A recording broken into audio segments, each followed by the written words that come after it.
Bonjour tout le monde. On s'est réunis aujourd'hui pour une troisième séance des statistiques descriptives. Alors, il s'agit aujourd'hui d'étudier les paramètres statistiques. Alors, on a essayé de donner quelques définitions et quelques vocabulaires, ainsi que le tableau et les graphiques. Donc, dans la deuxième séance. Dans la troisième séance, il s'agit de faire euh, euh, une étude sur les paramètres statistiques qui permet en fait de, euh, de résumer avec des quantités numériques toutes les informations dans contenant une distribution d'observation. Alors, en commençant par les paramètres de tendance centrale, les paramètres de position, et puis on terminera par les paramètres de dispersion. Alors, il faut faire attention, donc les paramètres statistiques ne concernent que les variables qui sont quantitatives. Alors, voilà, en commençant par les paramètres de tendance centrale, nous avons le mode. Alors, c'est quoi le mode? Par définition, le mode, c'est une valeur ou c'est une modalité qui est la plus fréquentée. Ça veut dire qui a le plus grand effectif. D'accord? Alors, une distribution est unimodale si elle présente un maximum marqué et pas d'autres maxima relatifs. Donc, c'est ce que je viens de vous expliquer. Ça veut dire elle est plus fréquentée ou bien elle a un plus grand nombre d'individus qui est caractérisé par la même valeur. Alors, la lecture s'effectue comment?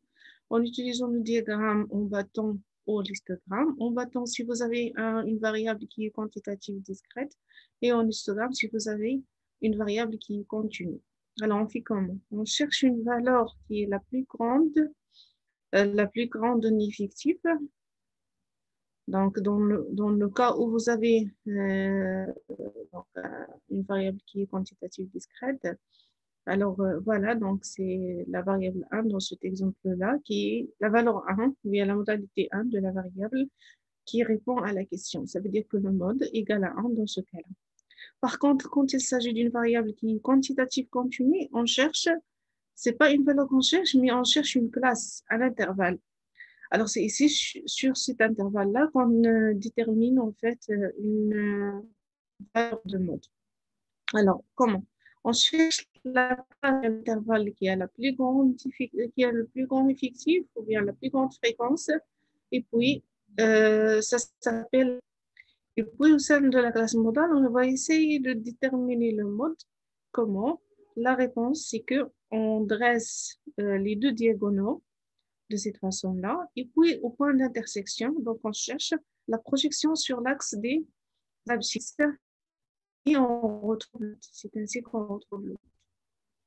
Voilà, donc je rappelle ici que le mode est l'abscisse du maxima ou bien la valeur la plus fréquentée ou bien la valeur qui a le plus grand effectif, tout simplement.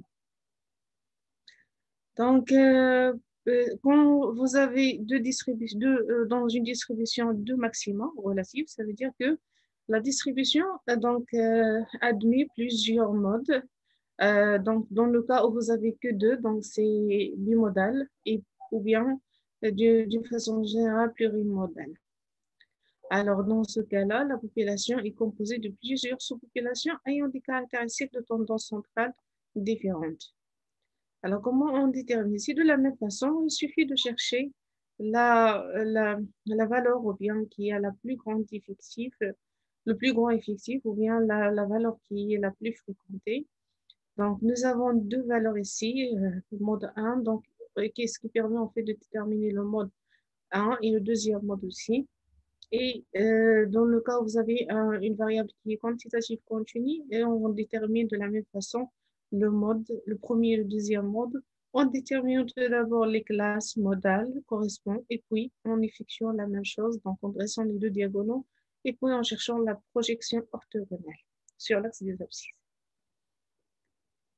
Alors, passons au deuxième paramètre de tendance centrale, c'est ce qu'on appelle la médiane. Alors, pour la médiane, Les valeurs de la médiane donc, permet en fait de diviser les observations en deux parties égaux. En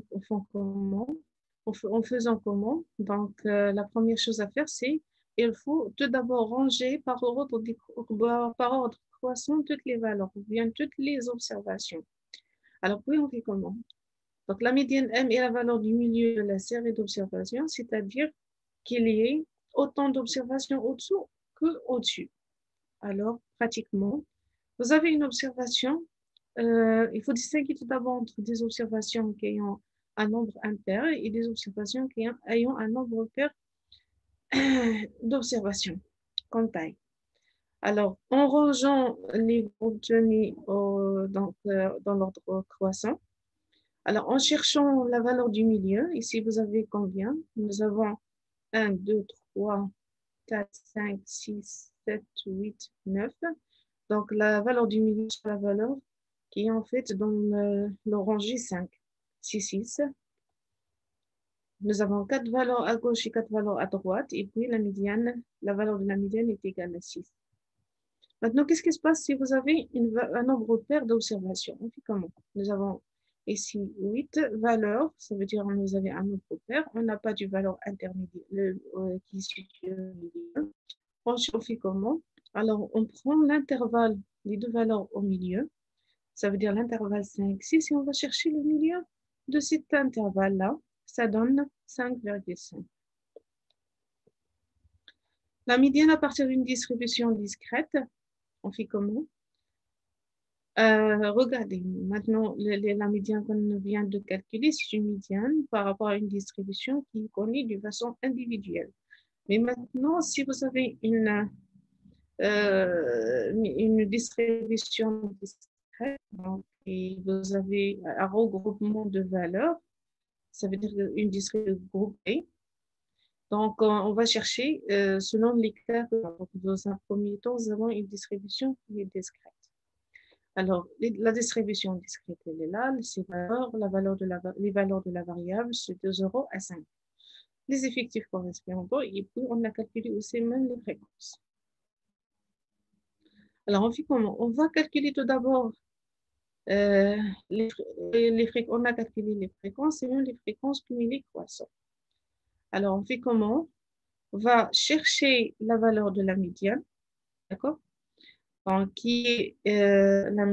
ça veut dire quoi? Ça veut dire la moitié donc, la valeur qui permet en fait de distribuer, de partager la population étudiée en deux parties égaux. Ça veut dire la moitié de la population, c'est 50%. Puisqu'on utilise les fréquences, donc on peut chercher les 50% entre les fréquences cumulées croissantes et d'une valeur qui est comprise entre 0,286 et 0,606. Alors, et à ce moment-là, on fait comment? On doit chercher 0,5, il est compris, il est où? Donc, elle coïncide avec la valeur 1 de la modalité de la variable étudiée. Ça veut dire quoi? Ça veut dire que 50% de la population étudiée, donc elle a une valeur de la variable qui est inférieure à 1, 50 personnes. 50 autres pourcents de la population ayant une valeur supérieure ou égale à 1 de la variable étudiée. Voilà, donc la médiane est égale à 1. Regardez si vous avez un diagramme. Alors, dans le cas discret, rappelez-vous que dans le cas discret, si on veut tracer une représentation graphique, donc la représentation graphique sera donnée sous cette forme-là. C'est un diagramme en escalier, une courbe en escalier, sur laquelle on peut préciser la valeur de la médiane. On fait comment? Alors, on doit tout d'abord chercher la valeur 0,5 sur l'axe ça veut dire qu'on doit donner, donc préciser en fait les unités utilisées, les unités de gradation utilisées, et puis nous avons on cherche la valeur 0,5, puis, alors sur l'axe sur la courbe, donc on cherche là où il est 0,5, donc on coïncide avec la courbe, et puis on cherche la valeur en projetant sur l'axe des abscisses. c'est la médiane égale à 1. Alors, regardez, quand vous avez un nombre qui n'est pas, donc ici, dans ce cas-là,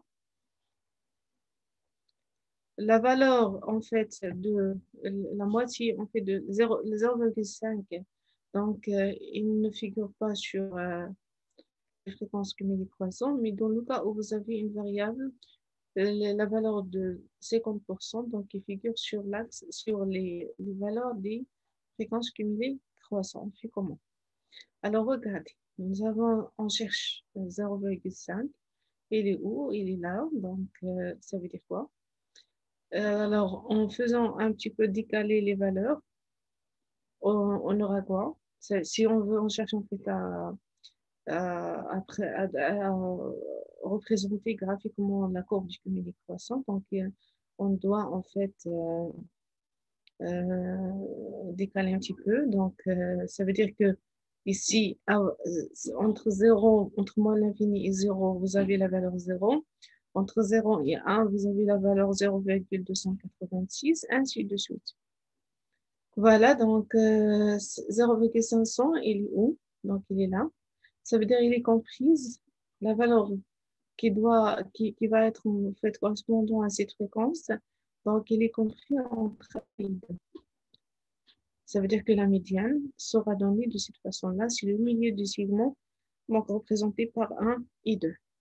Voilà. Et graphiquement, donc, de la même façon, on cherche 0,5. Oui, il est là, donc il coïncide avec le segment, donc qui porte sur 1 et 2. Voilà, on cherche les points correspondants et puis le milieu qui représente la médiane. La médiane à partir d'une distribution discrète mais continue cette fois-ci. Alors, dans ce cas-là, on va utiliser ce qu'on appelle la méthode d'interpolation. Il s'agit de faire quoi? Alors, dans un premier temps, on va chercher la valeur de 0,5 sur les fréquences cumulées croissantes, bien sûr sur la courbe et puis sur le tableau et puis sur la courbe. Le tableau comment? En faisant décaler les valeurs. Euh, c'est comme on veut en fait, c'est comme on fait si on veut représenter graphiquement les valeurs de la fréquence cumulée croissante. Alors, on va chercher quoi? Alors, vous avez 0,5 qui est entre 0,391 et 0,680. Alors, on fait comment? Ça coïncide avec la classe 3,5. En utilisant, ça veut dire que la médiane, il est au sein de l'intervalle 3 et 5. Alors, on fait comment? On doit chercher la médiane en utilisant ce qu'on appelle l'interpolation. C'est quoi? Ça veut dire que je dois calculer m-3. De l'autre côté de l'égalité, je dois mettre 0,5 moins 0,391. Puis, je calcule l'écart entre l'écart, ou bien l'amplitude. On a l'amplitude de la classe. Ici, on va diviser par l'écart entre les deux valeurs de fréquence cumulée croissante de 0,680 et 0,391. Et après un simple calcul, on doit avoir en fait M, la médiane, qui est égale à 3,22. Alors, quand vous avez en fait une courbe, vous pouvez aussi déterminer la médiane à partir de la courbe en faisant comment? Alors, on va chercher la valeur de 0,5 sur la courbe, il correspond à quoi? Et puis, en faisant la projection orthogonale, on aura la valeur suivante qui est égale à 3,22. Voilà, on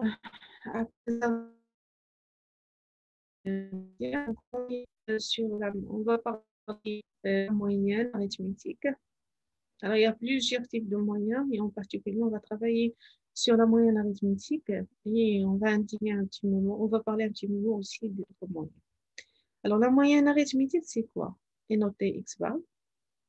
Alors, si vous avez une série put, ça veut dire une série qui est connue individuellement, qui est posée d'une façon individuelle. Alors, on aura à faire quoi? X bar est égal à 1 sur n, somme de i égale à 1 jusqu'à n xi. Ça veut dire quoi? Ça veut dire qu'on va sommer les valeurs de la variable et en divisant par le nombre de modalités que nous avons. Mais par contre, si vous avez une série qui est groupée, ça veut dire que vous avez des effectifs partiels, des effectifs correspondant à chaque valeur, on aura à faire quoi? Alors, X, ça veut dire, c'est comme dans ce tableau. Alors, on a quoi? On a X bar est égal à somme de i égale à 1 jusqu'à k, in i fois xi. Ça veut dire que je dois multiplier n1 fois x1 et je fais la in i fois xi jusqu'à nk fois xk et je fais la somme entre les valeurs et puis je divise par n. Alors, si je fais rentrer le n à l'intérieur de la somme, elle sera in i sur n, ça veut dire que on va utiliser la notation de la fréquence au lieu de l'effectif. Sachant que normalement, quand vous avez une série brute, vous avez un n qui faisait apparaître ici. Et par contre, quand vous avez la série regroupée, vous avez le cas. Il ne faut pas confondre entre les deux. Ici, vous avez un nombre, vous divisez, vous calculez par rapport au nombre des modalités. Vous comptez les nombres de modalités, vous divisez tous les calculs par rapport à eux, parce que ce sont des séries qui sont présentées individuellement, donc ils ne sont pas regroupés. Et puis, vous avez ici K. K, c'est quoi? Dans ce cas-là, K, c'est le nombre, ou bien c'est l'effectif total. D'accord? C'est l'effectif, pardon, ce n'est pas l'effectif total, mais c'est le nombre de modalités que vous avez. Mais N, ça représente l'effectif total. D'accord? Donc, N représente l'effectif total et K représente le nombre de modalités, car vous avez des valeurs qui sont, c'est des distributions qui sont regroupées dans ce cas-là. Alors, comme je viens de dire, en fait, en faisant introduire N à l'intérieur de la somme, donc on obtient la somme de E égale à 1 jusqu'à K de X. La moyenne arithmétique, dans le cas où vous avez une série qui est classée, ça veut dire que vous avez des intervalles. La première des choses à signaler, donc vous n'êtes pas obligé en fait de vérifier si les amplitudes sont égales. Dans ce cas-là, on n'utilise pas les amplitudes pour calculer la moyenne arithmétique. C'est pour cela que ce n'est plus la peine de la faire. Alors, on fait comment? On passe directement à calculer le centre de la classe. Donc, ça se calcule en utilisant la bande supérieure et la bande inférieure de la classe, la bande supérieure et la bande inférieure, et en divisant la somme des deux valeurs par 2. Alors, puis, on calcule quoi?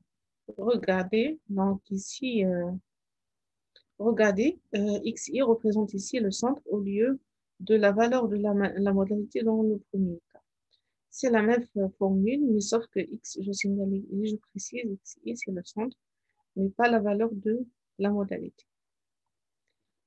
Voilà, la question qui se pose ici, comment peut-on faire le calcul de la moyenne de plusieurs populations? Si on dispose de deux populations, population P1 qui a un effectif N1 et moyen X1, X bar 1, et la population P2 qui a d'effectif N2 et de la moyenne X bar 2. Pour calculer la population, pour regrouper les deux populations et on cherche à calculer la moyenne, on fait comment? Alors, tout d'abord, P, c'est P1 union P2, les deux populations. L'effectif total, c'est N1 plus N2, la somme des effectifs de deux populations. Alors, on fait comment? Pour calculer la moyenne.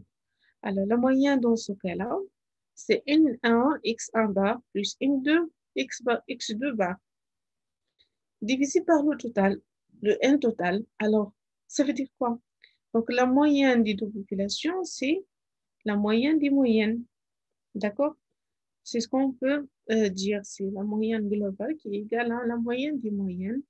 Alors, il suffit en fait de faire la somme de I égale à 1 jusqu'à K de I fois XI bar sur N si vous avez plusieurs populations. Comme propriété générale, donc, quand vous avez à calculer la moyenne, ou bien la médiane, ou bien le mode, donc d'une variable x, pour calculer y qui s'exprime en fonction de x, de cette formule-là, il suffit en fait de calculer, en fait, d'utiliser la moyenne, la médiane ou bien le mode étudié par le x, donc en faisant la multiplication par le scalaire qui figure sur l'expression de y, fonction de x.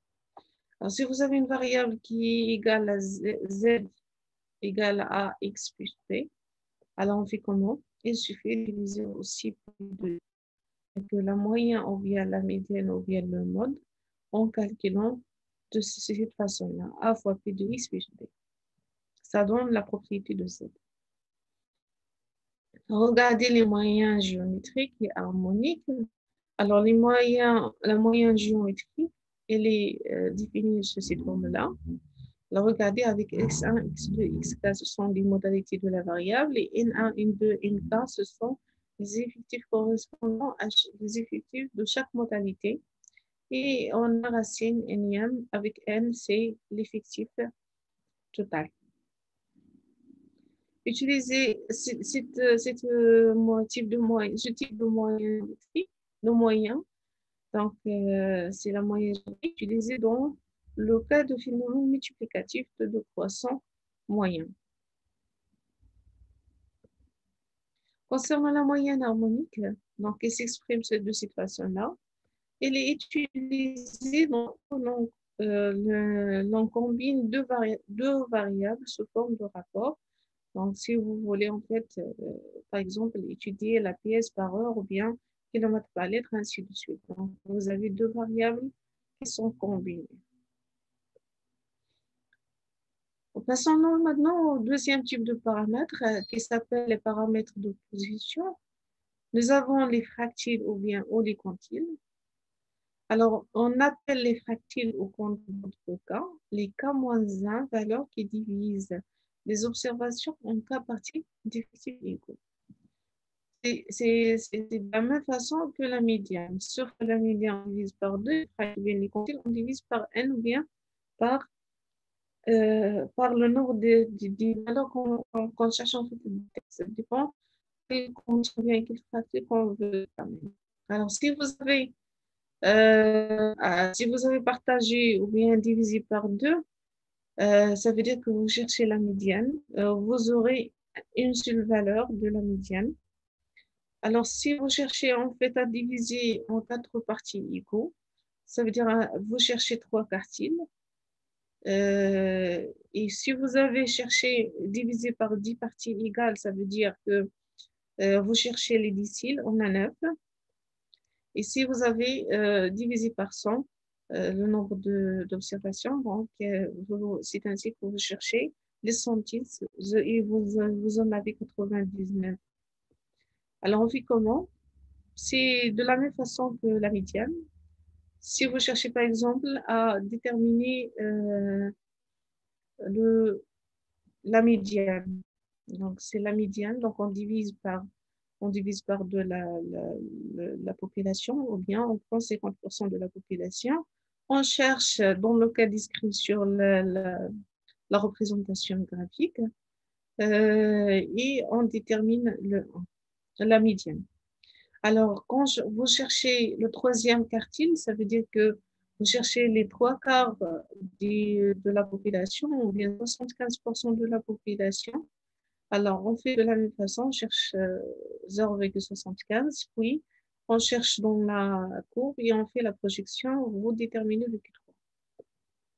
Quand vous cherchez le deuxième décile, ça veut dire que 20% de la population, quand vous êtes en train en fait, de chercher leur caractérisation, donc il suffit en fait de chercher 0,2 où il est, puis faire la projection et vous obtiendrez le 20% de la population et sa caractérisation. Dans le cas où vous avez une variable continue, donc on cherche la médiane, c'est à l'instar de la médiane. On cherche le troisième quartile de la même façon. Ça veut dire en déterminant 0,75 et en cherchant le poids sur la courbe et en faisant l'action sur l'axe des abscisses, on trouve le Q3. Ici, par exemple, on prend le neuvième décile, ça veut dire on a divisé, partagé on a divisé en fait la population sur 10 parties égaux et on prend le neuvième décile. La neuvième partie, ça veut dire que 90% de la population qu'on cherche à caractériser. Voilà, donc 0,9 et puis sur la courbe, on cherche l'abscisse correspondante. Propriété générale de paramètres de position. Donc, quand on cherche, nous avons un type de paramètres, donc les quantiles ou bien les fractiles, donc à savoir les déciles, les centiles et les quartiles. On fait comment? Donc, si vous avez calculé Q de X, les quantiles de X, on peut en déduire les quantiles de Y, on utilise dans ce cas-là. Dans le cas où vous avez Y est égal à AX fois B, donc en calculant A fois les quantiles de X. Alors, si vous avez un paramètre ou bien une variable qui s'exprime en fonction de AX plus B, donc il suffit de calculer le quantile de X et puis multiplier par A et rajouter P pour avoir le quantile de Z. Pour les paramètres de distribution comme dernier type de paramètres, dans ce cas-là, alors on a tout d'abord l'étendue. L'étendue, c'est l'écart entre la valeur moyenne, la valeur maximale et la valeur minimale. Ça veut dire on prend la plus grande valeur de la distribution moins la plus petite valeur de la distribution. L'intervalle interquartile, donc on l'obtient en calculant l'écart entre le troisième quartile et le premier quartile. La variance, donc la variance, s'il s'agit de calculer plusieurs types de la variance selon la série, est-ce qu'il est brut, groupé ou bien il est donné en place. Alors, la série brute sera donnée de cette façon-là, c'est 1 sur n, la somme de i égale à 1 jusqu'à n, xi moins x bar au carré, dans le cas brut. Dans le cas d'une série groupée ou classée, nous avons cette formule-là. Regardez, c'est l'écart entre la valeur et le moyen de la distribution. L'écart entre la valeur et l'écart au carré entre la valeur, en fait, la valeur et la moyenne de la distribution. Alors, nous avons une propriété qui permet de calculer la moyenne, donc il est plus facile de la calculer en utilisant cette propriété au lieu d'utiliser la définition. Alors, on a 1 sur n, la somme de i égale à 1 jusqu'à k, xi au carré, bon, x bar au carré, égale moyenne des carrés moins carré de la moyenne. Donc, moyenne des carrés moins carré de la moyenne. Voilà. Et on a aussi l'écart type qui est, plus précisément, c'est la racine carrée de la variance. Comment faire la variance de plusieurs populations? Donc, c'est la question posée. Donc, vous avez deux populations avec chaque population. Pour chaque population, on détermine son effectif, sa moyenne et sa variance. On fait comment pour calculer euh, la variance globale de ces deux populations? Alors, pour la variance globale, c'est la moyenne des variances plus la variance des moyennes. Regardez, nous avons 100 de i égale à 1 jusqu'à k sur n, in i de i, plus 1 sur n, 100 de i égale à 1 du k, in i, xi bar moins x bar au carré. Alors, pour la propriété générale, nous avons P de x est égal à l'étendue, écart type, intervalle interquartile. Donc, quand vous avez y est égal à ax, il suffit en fait d'appliquer cette formule pour pouvoir calculer les propriétés de y. Et si il s'agit de poser la question sur z est égal à ax plus b, donc il suffit en fait d'utiliser cette propriété pour pouvoir calculer les autres valeurs de z. Propriété importante de la moyenne et de la variance. Donc, comment se comporte la moyenne et la variance lorsqu'on fait subir un changement de variable aux observations? Ça veut dire quoi? Ça veut dire que vous avez X sur Y. Et maintenant, vous appliquez un changement de variable par rapport à cette X. Ça veut dire on va prendre Y est égal à X plus B en particulier. Alors, la moyenne de Y, de la nouvelle distribution, elle s'obtient en utilisant la moyenne de l'ancienne distribution. Donc, il suffit de calculer A fois X bar plus B pour pouvoir déterminer la moyenne. Pour la variance de Y est égale à A au carré variance de X, donc il suffit aussi de calculer en utilisant cette formule pour pouvoir déterminer la variance de Y. Donc, on va refaire les calculs. Sigma de Y est égal à la valeur absolue de A fois sigma de X. Ça veut dire que l'écart type de Y est égal, s'obtient en fonction de la valeur absolue de A et l'écart type de X. Comment se comporte la moyenne et la variance de la somme de deux séries d'observations? Alors, si vous avez deux séries d'observations, vous cherchez à déterminer la moyenne et la variance de leur somme. On fait comment? Z bar, ça se calcule en utilisant la moyenne de la première série plus la moyenne de la deuxième série. Mais par contre, la variance de Z est en général n'est pas égale à la variance de X plus la variance de Y. Donc, il faut faire attention. À ce point-là, on ne peut pas calculer en utilisant l'ensemble des deux variances. Voilà un exercice d'application. Maintenant, c'est un exercice qu'on a déjà commencé dans la deuxième séance. Donc, on va essayer en fait aujourd'hui de calculer les propriétés, les paramètres, le salaire moyen, le mode, le premier quartile et la médiane, le troisième quartile et puis la variance. On détermine le salaire moyen. Alors, nous avons à calculer, comme je vous ai expliqué dans le cours, de calculer tout d'abord le centre. On va faire comment? On va calculer le centre en utilisant cette formule-là. Vous avez 10 plus 20 divisé par 2, est égal à 15 dans la première classe. Et puis, on va effectuer les mêmes opérations jusqu'à ce qu'on termine donc, pour les autres classes. Alors, et on va faire comment par la suite? Il suffit de calculer INI fois CI. Alors, on calcule INI fois CI, ça donne, dans le premier cas, 20 fois 15, ça donne 300. Et puis, on calcule le reste, on aura les valeurs suivantes. On fait comment par la suite? On va faire la somme des INI fois CI. Donc, je dois calculer 300 fois 1500, plus 1500, plus 225, ainsi de suite, jusqu'à ce que je termine. J'aurai la valeur suivante. Donc, le total égale à 7970.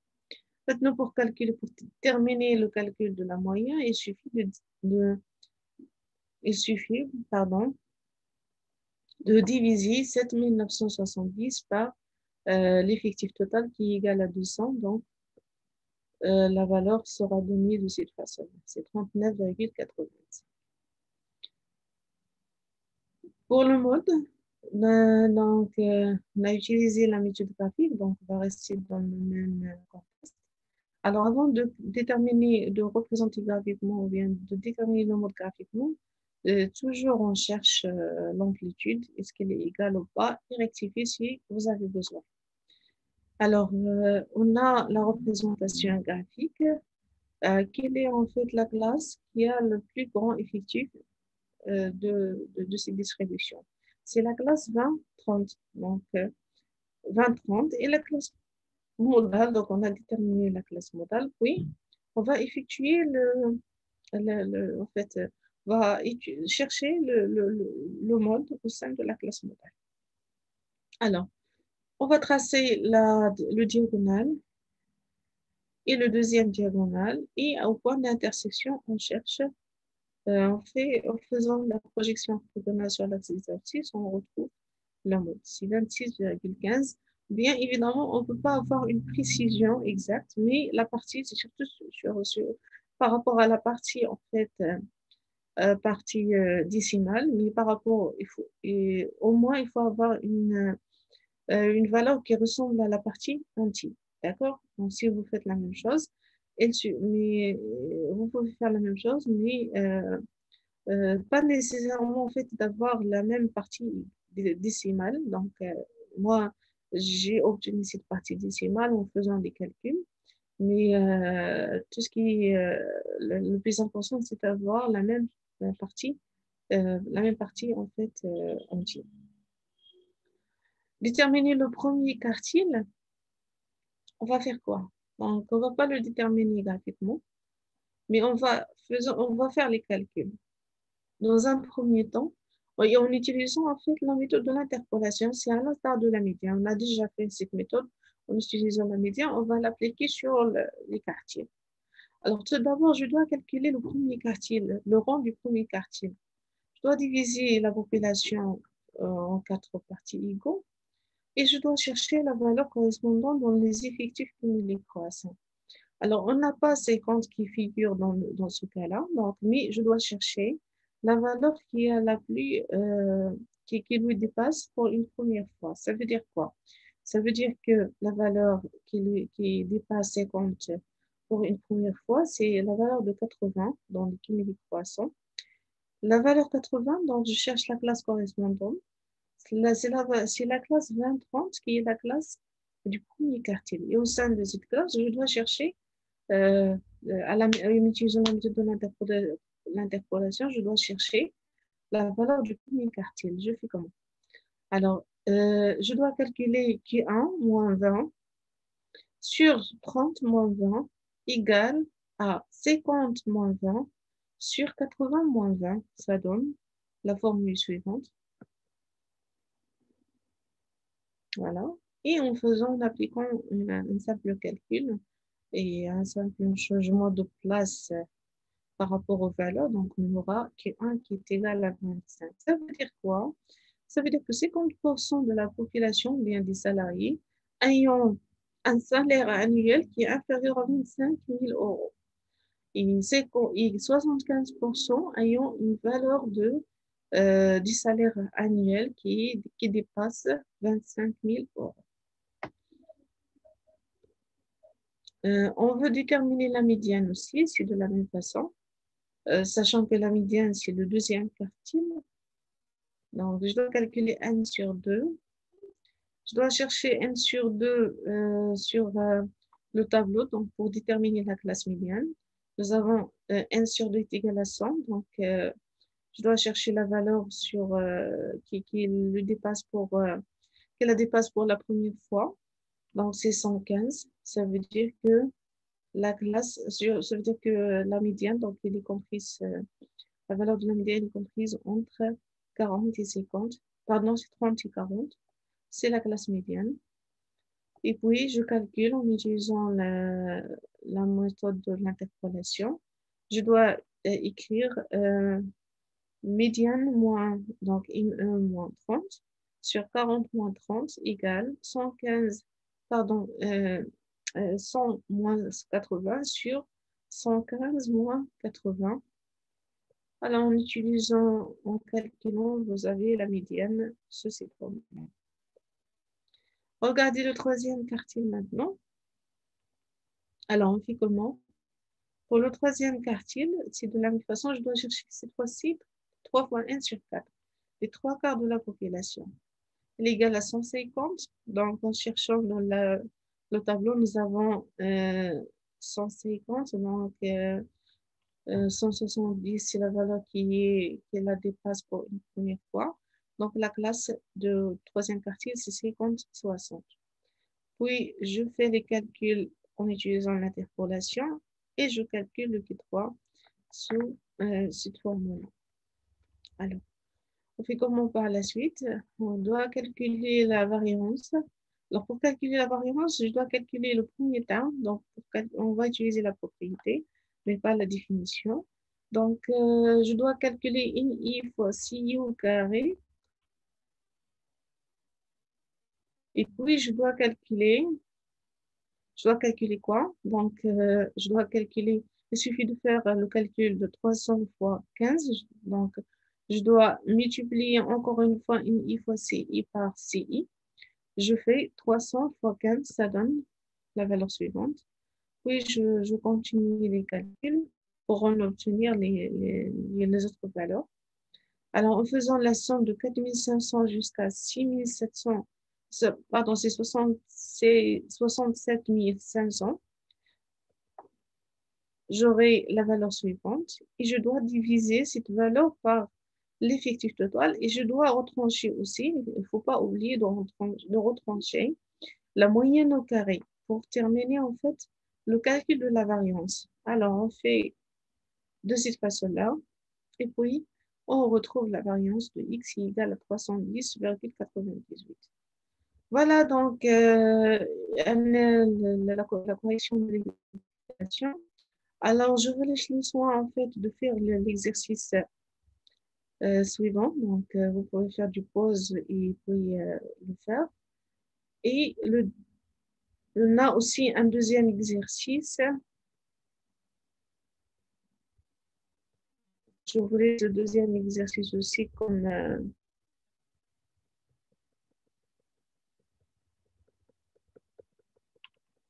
exercice d'application. Et puis, on va le corriger dans le prochain vidéo. Voilà, un autre exercice pour faire, pour appliquer ce que vous avez appris jusqu'à présent. Et puis, on se retrouve dans le deuxième, dans la science de la correction. Pour la correction, on se retrouve dans la vidéo suivante. Alors, bon courage.